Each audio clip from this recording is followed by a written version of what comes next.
Arab രാജ്യങ്ങൾക്കുമേൽ വീണ്ടും Iran ആകട്ടെ ഒരയവുമില്ലാതെ ശക്തമായ ആക്രമണമാണ് നടത്തുന്നത്. കഴിഞ്ഞ ദിവസം പുലർച്ചെ തന്നെ ബഹ്റൈൻ ഉൾപ്പെടെയുള്ള രാജ്യങ്ങൾക്കുമേൽ ശക്തമായ ആക്രമണമാണ് അഴിച്ചുവിട്ടിരിക്കുന്നത്. രാത്രിയിലും പുലർച്ചെയുമായി തന്നെ ഡ്രോൺ ആക്രമണം ഉണ്ടായി എന്നതാണ് ഇപ്പോൾ ബഹ്റൈന്റെ ആഭ്യന്തര മന്ത്രാലയം അറിയിച്ചിരിക്കുന്നത്. ഡ്രോൺ ആക്രമണങ്ങളെ തുടർന്നുകൊണ്ട് Sheikh Khalifa bin Salman highway ആകട്ടെ താൽക്കാലികമായി തന്നെ അടച്ചുപൂട്ടേണ്ട അവസ്ഥയിലേക്ക് വന്നിരിക്കുകയാണ്. ഡ്രോൺ അവശിഷ്ടം നീക്കിയ ശേഷം തുറന്നു നൽകുമെന്നും അറിയിച്ചിരിക്കുകയാണ്.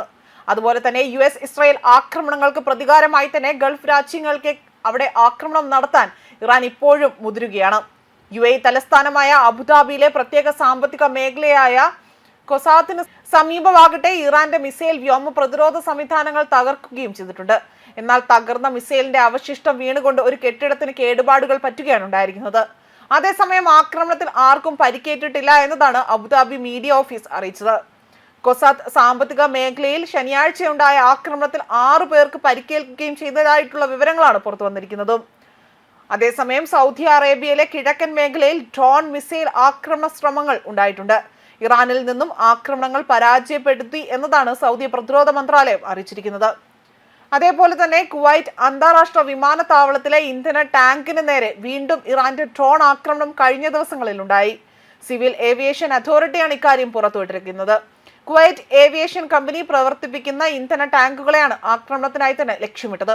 ഇതോടുകൂടി തന്നെ വലിയ തീപിടുത്തം ഉണ്ടാവുകയും ടാങ്കുകൾക്ക് നാശനഷ്ടം സംഭവിച്ചതായി തന്നെ ഇവിടെ ഒരു വക്താവ് അറിയിക്കുകയാണ് ചെയ്തിരിക്കുന്നത്.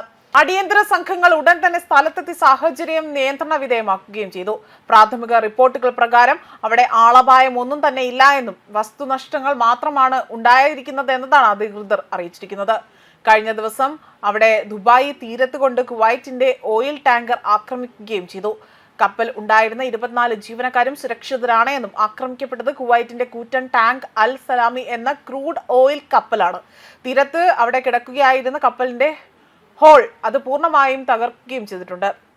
അതേസമയം ഖത്തറിന്റെ എണ്ണ ടാങ്കിന് നേരെ ഇറാന്റെ മിസൈൽ വർഷം ഉണ്ടാവുകയും ചെയ്തു. കേടുപാടുകൾ സംഭവിച്ചതായിട്ടുള്ള റിപ്പോർട്ടുകളും പുറത്തു വരുന്നുണ്ട്. ഖത്തറിന്റെ സമുദ്ര അതിർത്തിയിൽ ഖത്തർ എനർജി വാടകയ്ക്കെടുത്ത എണ്ണ ടാങ്കിലാണ് പതിച്ചതെന്നതാണ് ഇറാൻ ഇവിടെ വ്യക്തമാക്കിയിരിക്കുന്നത്. ഇതിനു മുൻപേ തന്നെ ഖത്തറിന്റെ എണ്ണ പാടങ്ങൾക്ക് നേരെ വലിയ രീതിയിലുള്ള ആക്രമണം ഇറാൻ നടത്തിയിരുന്നു. അതിനൊടുവിലായിട്ടാണ് ഇപ്പോൾ ഈ ഒരു സംഭവം റിപ്പോർട്ട് ചെയ്തിരിക്കുന്നത്. ഖത്തറിന് നേരെ ശക്തമായ ആക്രമണമാണ് ഇറാൻ നടത്തുന്നത്. ഏകദേശം 3 മിസൈലുകൾ ഇറാൻ ആകട്ടെ ഖത്തറിന്റെ നേർക്ക് തൊടുത്തുവിടുകയും അതിൽ 2 എണ്ണം വിജയകരമായി വെടിവെച്ചിടാൻ സേനയ്ക്ക് സാധിച്ചു. എന്നാൽ മൂന്നാമത്തേതാകട്ടെ അവിടെ കൃത്യമായി ലക്ഷ്യസ്ഥാനത്ത് പതിക്കുകയാണ് ചെയ്തിരിക്കുന്നതെന്നാണ് വ്യക്തമാക്കുന്നത്. കഴിഞ്ഞ ദിവസം ഇറാനിൽ നിന്ന് 3 ക്രൂയിസ് മിസൈൽ ഖത്തറിന് നേർക്ക് എത്തിയതായി തന്നെ ഔദ്യോഗിക സ്ഥിരീകരണം പുറത്തു വന്നിട്ടുണ്ട്. 3 ക്രൂയിസ് മിസൈലുകളിൽ 2 എണ്ണം ഖത്തർ സായുധ സേന വിജയകരമായി തന്നെ വെടിവെച്ചിട്ടു. മൂന്നാമത്തെ മിസൈൽ ഖത്തറിന്റെ സമുദ്ര അതിർത്തിയിൽ ഖത്തർ എനർജി വാടകയ്ക്കെടുത്ത എണ്ണ ടാങ്കിലാണ് പതിച്ചത്. ആക്രമണമുണ്ടായ ഉടൻ തന്നെ അധികൃതർ കപ്പലിലുണ്ടായിരുന്ന 21 ക്രൂ അംഗങ്ങളെയും സുരക്ഷിതരായി തന്നെ മറ്റൊരു സ്ഥലത്തേക്ക് പാർപ്പിക്കുകയും ചെയ്തു.